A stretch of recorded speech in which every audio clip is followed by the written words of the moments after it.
গটাইমাৰী গাঁৱৰ এই বালিচাপৰি চকীঘাটৰ জামুগুৰিহাটৰ 3গৰাকী ছোৱালী আমাৰ নিৰুদ্দেশ হৈ আছে। 5 জুন 2024 তাৰিখৰ পৰা নিৰুদ্দেশ হৈছে।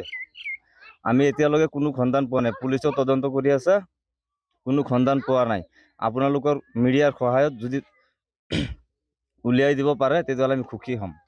ছোৱালী 3টা হাৰাইছে, 5 তাৰিখ আৰু স্বৰূপা বেগম, মাইনা বেগম, আসমা বেগম, 3টাক পোৱা নাই। ক'ত গৈছে আমি এইটো ক'ব নোৱাৰোঁ। বিচাৰি পোৱা নাই।